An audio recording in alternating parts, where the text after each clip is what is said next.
네, 반갑습니다. 25년 2월 6일 일일 브리핑 시작합니다. 대구 하락 미쳤다. 왜 이 말씀 드리는지 이 표를 보시면 이해가 되실 거예요. 대구 하락률 마이너스 0.21.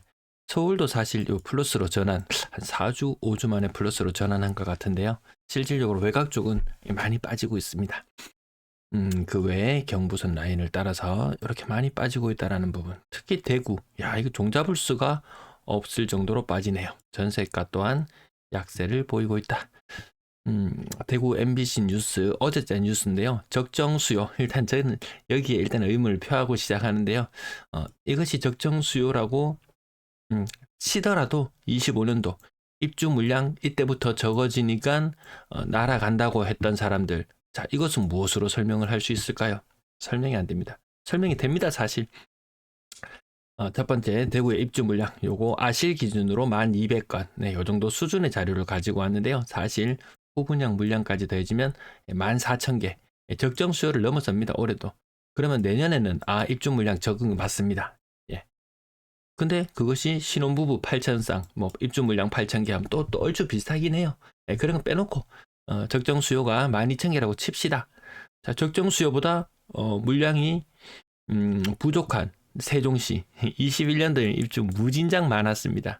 그 이후에 여파 2022년도, 23년도, 24년도, 24년도는 입주 물량이 좀 있었네요. 그럼 자, 세종시는 이제 입주 물량이 요거밖에 없거든요. 세종시 그러면 날아가나요? 아닙니다. 세종시는 대구보다 훨씬 더 낙폭이 심하다. 제가 그 전에 계속 말씀드리던 입주 물량이 사라지게 되면 사람들이 이동을 안 해요. 거래량이 더 줄어들어요. 사고 팔고가 마음대로 안 돼요. 그런 현상과 맞닥뜨릴 확률이 더 높다. 대구의 미분양은 지난달보다 늘어났습니다. 8,800개. 중공업 미분양 물량은 2,000개 넘어가죠. 그거는 다시 한번 정리를 해드리도록 할게요. 대구 많았던 시절이고 2만 개 넘어가는 시절도 있었습니다. 근데 그때는 집값이라도 쌌지. 뭐 미분양, 중공업 미분양 뭐 한 2만 개쯤 돼도요. 집값이 2억 조금 넘어가고 이런 수준이었습니다. 지금은 뭐 6억, 7억, 뭐 중공업 미분양 손대기도 쉽지 않다. 그럼 그때 대비해서 소득이 엄청나게 늘었느냐? 그렇지도 않다. 대출 문턱 여전히 높다는 뉴스가 계속해서 나오고 있습니다. 전년 대비 뭐 이렇게 목표치는 조금씩 상향되었지만 이 전체 액수 자체가 작년보다 더 쪼그라든다고 합니다. 매도 물량 39,000. 네, 주말 지나고 나면 다음 주 되면 뭐 4만 개 아마 훌쩍 다시 넘어가 있을 것 같고요. 거래량 1월의 거래량 1,300건 정도 예상됩니다. 1,300건 정도. 이거 많다고 해야 되나요? 적다고 해야 되나요? 이거 2년 전 대비는 그래도 파란색 대비는 많네요. 다음 달도 1,300 되면 요거 똔똔 이렇게 될 것 같습니다. 건당 거래대금 3억 3천 정도 수준. 평당 1,000만 원. 딱 그 느낌 가깝습니다. 서울은 건당 거래대금 11억. 자, 아파트 거래량 상고하죠. 이야기 사라졌죠. 입주 물량 적으면 오른다는 사람들 사라졌죠. 그냥 무지성으로 막 내뱉었던 것들 또 담는 사람은 없습니다. 내뱉고 지나갑니다. 자, 고가 아파트 거래량 지금 80% 정도 거래가 신고되었거든요. 야, 6억 이상 거래가 100건 밑으로 떨어질 것 같습니다. 게다가 분양권 거래까지 같이 줄어들었기 때문에 고가 아파트 시장 쉽지 않다. 그래도 두산 리버더 제니스 사실 뭐 대구에서 주거를 생각했을 때 대체제가 없죠. 대체제가 대형 평형에 주차 대수 보십시오.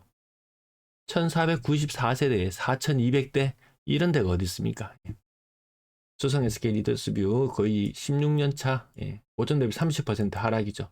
센트럴 팰리스는 고점 대비 16%밖에 안 떨어졌어요. 그럼 이거 대단한가요? 이것도 매매 이력을 찾아보면요. 20년, 21년 이때 거래가 폭발, 고가가 폭발해줬어야 되는데 이때 거래가 터지지 않았죠. 19년 가격 대비해서 20년 가격을 생각해보면 가격이 20%, 30% 올랐어야 된단 말이에요. 그 이상 올랐어야 되죠. 한 30% 이상 올랐다가 다시 떨어졌다면 하락률이 커 보였을 텐데요. 이 하락률이 적게 보이는 게 인기가 뭐 폭발하고 이래서 하락률이 적은 게 아니죠. 실질적인 고점이 형성했다면 이것도 한 10억 이상, 뭐 거의 10억, 11억까지 거래 가액이 형성되었을 거고, 거래가 터졌다면, 예, 그럼 하락률도 요 비슷한 30% 정도의 모습을 그려냅니다. 30% 하락이 무섭다는 이야기 계속 드리죠. 어제 말씀드렸다시피 이 가격의 누수 현상, 이 하락 제가 널찐다 하지만 이렇게 널찔 줄이야. 예. 월성 2편한 7억 3천. 여러분 요 차트를 한번 잘 보세요. 요 차트가 시장의 모습입니다. 자, 미친 듯한 폭등을 탔다가 다시 한번 폭락했다가 반등했다가 횡보했다가 서서히 빠지는 현상, 이 누수되는 현상이라고 저는 표현하겠습니다. 누군가는 지금 이제 바닥을 다졌나요? 이제 사야 되나요? 이렇게 물어보지만 제가 계속 말씀드리던 부분, 자, 가격 일본식일 거다, 일본식일 것이다, 요 현상. 그리고 못 버티는 사람들, 뭐 자영업자, 그 다음에 뭐 직장이 좀 위태위태한 사람, 또 퇴임을 앞둔 사람, 돈은 써야 될 거 계속 나오고, 이렇게 누수되는 현상. 누군가는 여기에서 또 기회를 잡는 사람이 있을 거예요. 누가? 제 시청자분 중에서 나왔으면 좋겠습니다. 정날지자의 가격들 좀 건너뛰고, 그다음에 신축들 6억 전후의 흐름. 그래 6억, 이것들 20년도 입주했는, 21년 입주했는 이 가격이 요 상태면요, 뭐 24년, 25년 뭐 이렇게 입주 예정 잡혀있던 그런 아파트들은 가격이 더 높았단 말입니다. 그 미분양으로 남을 수밖에 없다. 특별히 뭐 입지가 대단하냐, 특별히 그것이 메리트가 있느냐, 가격이 비싸다. 다른 거는 조금 상쇄시킨다 손 치더라도 이 가격이 모든 것을 다 뭉개버리는, 그런 실정인 것 같습니다. 월성 3정 5억 4천, 대신 센트럴자이 5억 3천, 현대 아이파크 4억 5천. 요런 차트들 보시면 서서히 빠지는 모습들, 그런 것이 더 많이 나타나는 것을 아실 수 있을 것 같습니다. 월성 프로죠. 예전에 제 지인이 누가 집을 살려고 알아봤을 때 여기 괜찮다, 야, 이 대단지에 괜찮다. 그때도 가격이 4억 중반, 뭐 4억 중반을 더 넘어가고 이런 상태였는데요. 그래도 4억 뭐 한 초중반, 뭐 요 정도까지 4억 한 2천 정도 나오면 괜찮지 않을까. 근데 가격이 자꾸 내빼는 거예요. 뭐 4억 4천, 7천, 뭐 4억 8천, 뭐 이렇게 가격이 나오길래 야, 이상하다, 분명 이런 기회가 올 것 같은데 라고 말씀을 드렸었는데, 이 4억 1800, 직거래도 아니고, 고층이고 뭐 이런 물건들도 나오곤 하네요. 그럼 또 뭐 향이 어떻고 따질지도 모르겠지만 어쨌든 영영 내뺄 것 같았던 곳들도 이렇습니다. 그리고 신월성이 제가 학생 수 감소에 대한 그런 말씀도 드렸는데요. 물론 뭐 과원되는 곳도 있습니다. 과원되는 것도 있어요. 근데 여기에 눌러 앉아서 살면서 제가 지인이 집 보러 갔는데 몇 번 따라가 봤는데, 눌러 살면서 나이가 많이 들어버린 세대들이 그대로 주저앉아서 살게 되면은 젊은 층이 또 새로 들어오기도 힘들고, 집값이 일단 비싼 부분도 있고, 또 젊은 사람들은 아시다시피 지난번에 제가 차트 게시물로 한번 올려드린 적이 있었는데요. 중구나 서구 요런 곳에 학생 수가 갑자기 더 많죠. 출생아 수도 더 많고, 젊은 사람들이 뭐 학군지라고 해서 무작정 따라가기보다는 새 집을 찾아가는 그런 경향이 근래에 많이 있었다. 그러면 그 학생들이 좀 자라나고 또 초등학생이 되고 중학생이 되고 했을 때 그 숫자도 제법 되거든요. 그래서 굳이 학군지를 찾아가지 않아도 된다. 이미 그것에도 뭐 학원이나 이런 것들이 어느 정도 형성은 될 것이다. 그리고 뭐 이 대입과 관련해서 내신의 비중도 무시 못할 정도로 중요해지는 그런 상황임을 봤을 때 꼭 학군지를 찾아가는 것만이 답이 아니다. 내 아이에 맞는 곳에 찾아가는 것이 하나의 답이 될 수 있다. 인천역 계령 21, 30, 이거 1, 2, 3, 4층 아니잖아요. 36%.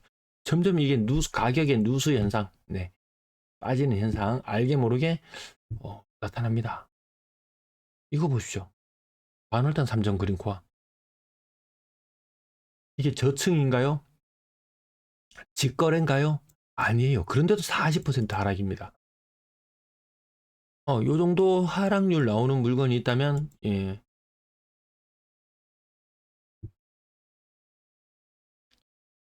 사라고 이야기하겠죠. 물론 그것도 대출 많지 않은 범위 내에서, 아니 신축, 요 인근에 있는 신축 뭐 7억씩 하는 거, 요 남산동이잖아요. 뭐 7억씩 하는 거 살래. 7억 하는 9평 살래. 39평에 3억 5천 살래. 20년 차 아무것도 아닙니다. 20년 차 아무것도 아니에요. 10년 지나면 30년 차 이상의 아파트가 2분의 1이라는 말씀드렸죠. 30 몇 퍼센트 빠지는 게 심상치 않다. 그러면 저게 이 반월당 삼정 그린코가 여기에만 있었던 현상이냐? 아니죠. 남산 그린타운도 한번 봅시오. 얘도 21년 차거든요. 고점 대비 40% 하락이에요. 35%, 40%. 심상치 않죠, 분위기가. 저만 그렇게 느끼나요? 점점 우하향하는 차트가 훨씬 더 많다. 이 그린맨션 한번 보십시오. 이것도 뭐 재개발이니, 뭐 재건축이니, 뭐 한창 이슈가 일었을 때 가격 4억 6천, 30년 차가 넘어간 상태에서 가격이 수십 퍼센트씩 같이 동반 상승을 했었거든요. 이게 뭡니까 지금? 가격 50% 하락입니다. 와 미쳤다 진짜. 자, 제 방송 시청하시면서 매수 준비하고 계셨던 분들 제가 25년이 가장 힘든 이유가 한 해가 될 것 같다는 그런 말씀을 많이 드렸었죠. 네, 그런 반면에는 그 이면에는 또 누군가는 기회를 잡을 수 있는 그런 시간이 올 것 같다 그런 말씀을 계속 드려왔었는데요. 정말 25년이 제일 힘든 한 해가 맞는 것 같습니다.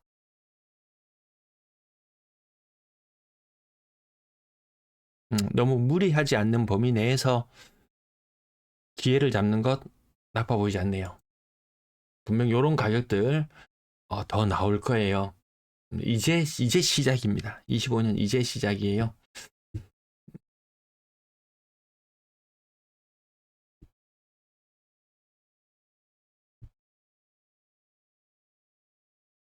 자, 뒷부분들은 조금 건너뛸게요.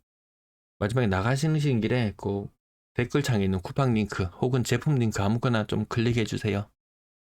네, 감사합니다.